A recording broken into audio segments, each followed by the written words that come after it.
ಎಲ್ಲರಿಗೂ ನಮಸ್ಕಾರ. ಮಿತಾಸ್ kitchen life ಸ್ಟೈಲ್ಗೆ ಸ್ವಾಗತ. ಬನ್ನಿ ಸ್ನೇಹಿತರೆ, ನಾವು ಇವತ್ತು ತೊಂಡೆಕಾಯಿಯನ್ನು ವರ್ಷಾನುಗಟ್ಟಲೆ ಯಾವ ರೀತಿ ಸ್ಟೋರ್ ಮಾಡಿ ಇಟ್ಟುಕೊಳ್ಳೋದು ಅಂತ ನೋಡಿಕೊಂಡು ಬರೋಣಲ್ಲ. ಇಲ್ಲಿ ತೊಂಡೆಕಾಯಿಯನ್ನು ಚೆನ್ನಾಗಿ ತೊಳೆದು ಇಟ್ಟುಕೊಂಡಿದ್ದೇನೆ. ಇನ್ನಿದನ್ನು ನಾವು ಒಂದು ಕಟ್ಟಿಂಗ್ ಟ್ರೇ ಕೂಡ ತೆಕ್ಕೊಂಡಿದ್ದೇನೆ.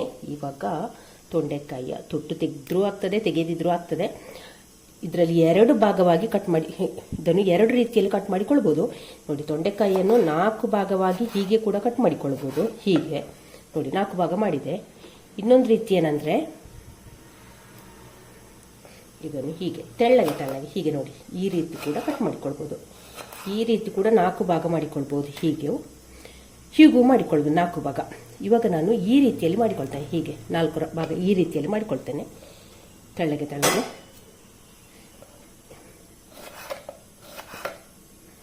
ನೋಡಿ, ತೊಂಡೆಕಾಯಿ ದಪ್ಪ ಇದ್ರೆ ಹೀಗೆ ಮಾಡಿ, ಈ ರೀತಿಯಲ್ಲಿ ಮಾಡಿ 4 ಕೆಲವೊಂದು ತೊಂಡೆಕಾಯಿ ಸಪೂರ ಇರ್ತದಲ್ಲ, ಅಂಥದನ್ನೆಲ್ಲ ನೀವು 4 ಭಾಗ ಮಾಡಿದರೆ ಆಯಿತು. ಸ್ಲೈಸ್ ಮಾಡಿಕೊಳ್ಬೇಡಿ. ಈಗ 4 ಕಟ್ ಹಾಕಿದರೆ ಆಯಿತು. ಈಗ ಫಸ್ಟಿಗೆ ತೊಂಡೆಕಾಯಿನೆಲ್ಲ ಕಟ್ ಮಾಡಿಕೊಳ್ಳುವ.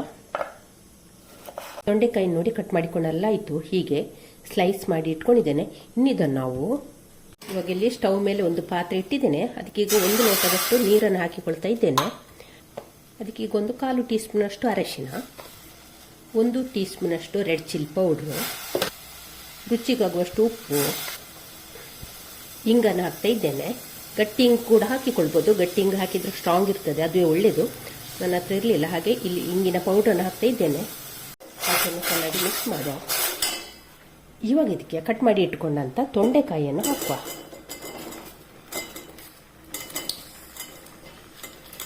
ಒಮ್ಮೆ ಚೆನ್ನಾಗಿ ಮಿಕ್ಸ್ ಮಾಡುವ. ಎಲ್ಲ ಕೂಡ ಬೆರಿಬೇಕು. ಇದಕ್ಕೆ ತೊಂಡೆಕಾಯಿಗೆ ಈ ಉಪ್ಪು ಖಾರ ಎಲ್ಲ ಚೆನ್ನಾಗಿ ಬೆರಿಬೇಕು. ಆ ರೀತಿ ಇದನ್ನೊಮ್ಮೆ ಮಿಕ್ಸ್ ಮಾಡಿಕೊಂಡ್ರೆ ಆಯಿತು. ಮತ್ತು ಜಾಸ್ತಿ ತುಂಬ ಹಣ್ಣಾಗಿರುವ ತೊಂಡೆಕಾಯಿಯನ್ನು ಕೂಡ ಉಪಯೋಗಿಸ್ಕೊಳ್ಬೇಡಿ. ಸ್ವಲ್ಪ ಹಣ್ಣಾದರೆ ಏನಾಗೋದಿಲ್ಲ. ಒಮ್ಮೆ ಚೆನ್ನಾಗಿ ಮಿಕ್ಸ್ ಮಾಡುವ. ಇನ್ನಿದ್ದನ್ನು ಮುಚ್ಚಳ ಮುಚ್ಚಿ ನೀರು ಇಂಗುವ ತನಕ ಬೇಯಿಸ್ಕೊಂಡ್ರೆ ಆಯಿತು. ಇವಾಗ ತೊಂಡೆಕಾಯಿನ ಬೇಯಲಿಕ್ಕಿಟ್ಟು 1-2 ನಿಮಿಷ ಆಯಿತು. ಇವಾಗ ಇದನ್ನೊಮ್ಮೆ ಚೆನ್ನಾಗಿ ಮಿಕ್ಸ್ ಮಾಡುವ. ತೊಂಡೆಕಾಯಿ ಬೇಯಲಿಕ್ಕಿಟ್ಟ ನಂತರ 1-2 ಸಲ ಚೆನ್ನಾಗಿ ಮುಚ್ಚಳ ತೆಗೆದು ಮಿಕ್ಸ್ ಮಾಡಿಕೊಳ್ಬೇಕಾಗ್ತದೆ. ಇದರಲ್ಲಿರುವ ಖಾರ ಉಪ್ಪು ಎಲ್ಲ ತೊಂಡೆಕಾಯಿಗೆ ಇಟ್ಕೊಳ್ಬೇಕು, ಹೀರಿಕೊಳ್ಬೇಕಲ್ಲ. ಹಾಗಾಗಿ ತೊಂಡೆಕಾಯಿನಲ್ಲಿ ಮಿಕ್ಸ್ ಮಾಡ್ತಾ 4 ನಿಮಿಷ ಇದನ್ನು ಬೇಯಿಸ್ಕೊಂಡಿದ್ದೇನೆ. ಜಾಸ್ತಿ ಬೇಯಿಸ್ಕೊಳ್ಬೇಕು ಅಂತೇನಿಲ್ಲ. ತೊಂಡೆಕಾಯಿ ಬಾಡಿದ್ರೆ ಸಾಕು.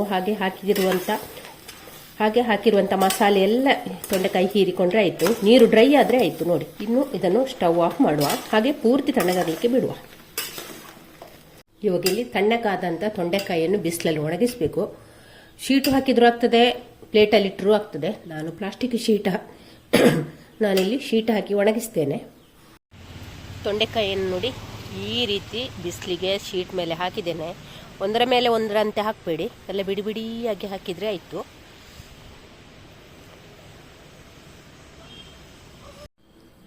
ಇಲ್ಲಿ ನೋಡಿ, ತೊಂಡೆಕಾಯಿನ ಈ ರೀತಿ ಕಟ್ ಮಾಡಿ ಇಟ್ಕೊಂಡಿದ್ದೇನೆ. ಒಂದು ತೊಂಡೆಕಾಯಿಯನ್ನು 4 ಭಾಗವಾಗಿ ಹೀಗೆ ಉದ್ದುದ್ದಕ್ಕೆ ಸಪ್ರವಾಗಿ ಆವಾಗ ಮಾಡಿದ್ದು ನಾನು ಸ್ಲೈಸ್ ಆ ರೀತಿಯಲ್ಲಿ ಕಟ್ ಮಾಡಿ ಇಟ್ಕೊಂಡಿದ್ದೇನೆ. ಇದನ್ನೀಗ ಉದ್ದುದ್ದಕ್ಕೆ ಕಟ್ ಮಾಡಿ ಇಟ್ಕೊಂಡಿದ್ದೇನೆ. ಆವಾಗ ನೋಡಿ ಈ ರೀತಿ ಮಾಡಿದಲ್ಲ ನಾನು. ಇವಾಗ ನಾನು ಇದು ಮಜ್ಜಿಗೆ ಹಾಕಲಿಕ್ಕೆ ಈ ರೀತಿ ಕಟ್ ಮಾಡಿದ್ದೇನೆ. ಒಂದು ತೊಂಡೆಕಾಯಿಯನ್ನು 4 ಭಾಗವಾಗಿ ಮಾಡಿದ್ದೇನೆ ಈ ರೀತಿ. ಇವಾಗ ಇದಕ್ಕೆ ಉಪ್ಪನ್ನು ಹಾಕಿಕೊಳ್ಳುವ. ಹಾಗೆ ಇಲ್ಲಿ ಮಜ್ಜಿಗೆ ತಗೊಂಡಿದ್ದೇನೆ, ಸಣ್ಣ ಕಪ್ಪಲ್ಲಿ 1 ಕಪ್ಪು. ಇದನ್ನೆಲ್ಲ ಇದಕ್ಕೊಮ್ಮೆ ಹಾಕುವ, ಪೂರ್ತಿ ಹಾಕುವ. ಇನ್ನಿದನ್ನೊಮ್ಮೆ ಚೆನ್ನಾಗಿ ಮಿಕ್ಸ್ ಮಾಡುವ. ಉಪ್ಪು ಮಜ್ಜಿಗೆ ಎಲ್ಲ ಒಂದಕ್ಕೊಂದು ಬೆರಿಬೇಕು. ಹಾಗೆ ಚೆನ್ನಾಗಿ ಒಮ್ಮೆ ಮಿಕ್ಸ್ ಮಾಡುವ. ನೋಡಿ, ಈ ರೀತಿ ಮಾಡಿದರೂ ಆಗ್ತದೆ.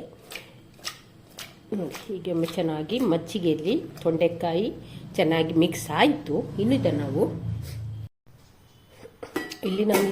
ನೋಡಿ, ಮಜ್ಜಿಗೆಯನ್ನು ನಿನ್ನೆ ರಾತ್ರಿ ತೊಂಡೆಕಾಯಿಗೆ ಮಜ್ಜಿಗೆ ಹಾಕಿ ನಿನ್ನೆ ರಾತ್ರಿ ಕಲಸಿಟ್ಟಿದ್ದೇನೆ. ಪುನಃ ಒಮ್ಮೆ ಚೆನ್ನಾಗಿ ಇದನ್ನೊಮ್ಮೆ ಮಿಕ್ಸ್ ಮಾಡುವ. ಹಾಗೆ ನಾನು ನಿನ್ನೆ ಇಂಗು ಹಾಕಿದ್ದೇನೆ, ಸ್ವಲ್ಪ 1/4 ಟೀ ಸ್ಪೂನಷ್ಟು ಇಂಗಿನ ಪೌಡ್ರನ್ನು ಹಾಕಿದ್ದೇನೆ ನಿನ್ನೆ ರಾತ್ರಿಯೇ. ಅದು ವಿಡಿಯೋದಲ್ಲಿ ಇಲ್ಲ, ನೀವು ಕೂಡ ಹಾಕಿ ಕಲಸಿಡಿ. ಇವಾಗ ಇದು ಮರುದಿವಸದ ವಿಡಿಯೋ. ಇವಾಗ ಇದನ್ನೆಲ್ಲ ಒಂದು ಸ್ಟ್ರೈನರಿಗೆ ಹಾಕಿ ಮಜ್ಜಿಗೆ ಮತ್ತು ತೊಂಡೆಕಾಯಿಯನ್ನು ಬೇರೆ ಬೇರೆ ಮಾಡಿಕೊಳ್ಳುವ.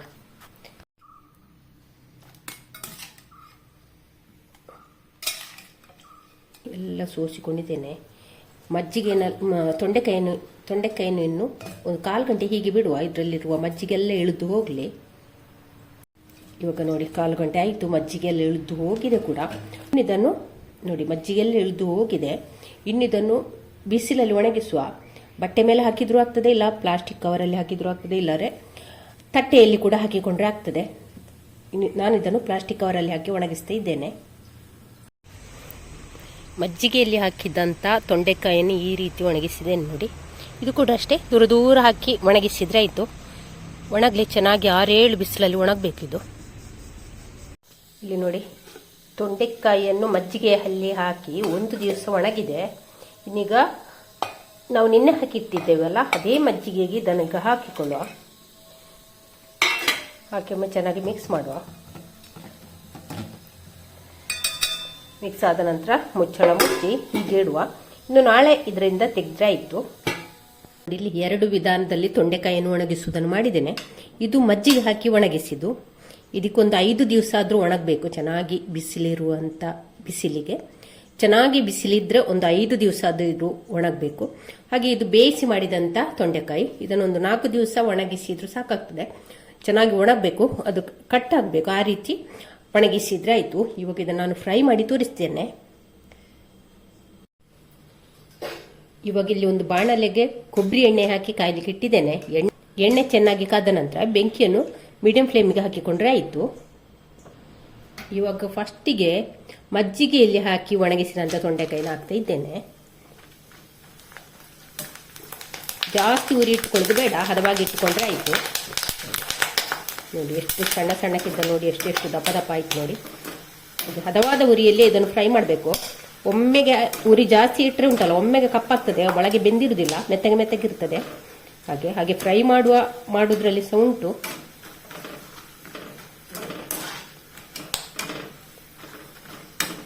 ನೋಡಿ ಎಷ್ಟು ಸ್ವಲ್ಪ ಹಾಕಿದ್ದು ಎಷ್ಟು ಆಯಿತು ನೋಡಿ. ಇಷ್ಟಾದರೆ ಸಾಕು. ಇವಾಗ ಇದನ್ನೆಲ್ಲ ತೆಗೆಯುವ. ಈಗ ಇಲ್ಲಿ ಬೇಯಿಸಿ ಒಣಗಿಸಿದಂಥ ತೊಂಡೆಕಾಯಿನ ಹಾಕ್ತಾ ಇದ್ದೇನೆ ನೋಡಿ. ಇಷ್ಟು ಹಾಕ್ತಾ ಇದ್ದೇನೆ.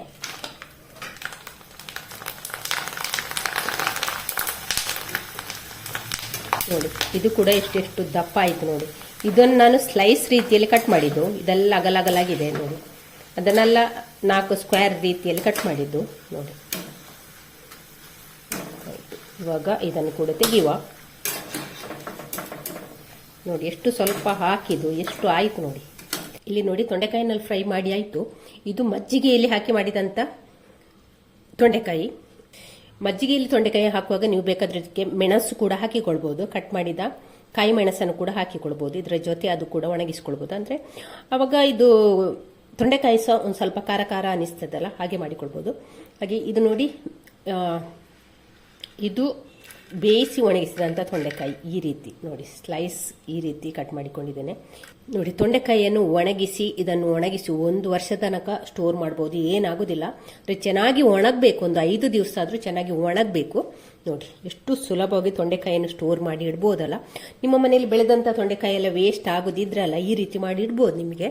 ಹಾಗೆ ಊಟದ ಜೊತೆ ತಿನ್ನಲಿಕ್ಕೆ ಕೂಡ ತುಂಬಾನೇ ಒಳ್ಳೇದಾಗ್ತದೆ. ಹಾಗೆ ಸ್ನೇಹಿತರೆ, ನಾಳೆ ನಮ್ಮ ವ್ಲಾಗ್ ಅಥವಾ ರೆಸಿಪಿಯೊಂದು ಸಿಗೋಣ. ಅಲ್ಲಿವರೆಗೆ take care, bye bye. Thank you ಸ್ನೇಹಿತರೆ.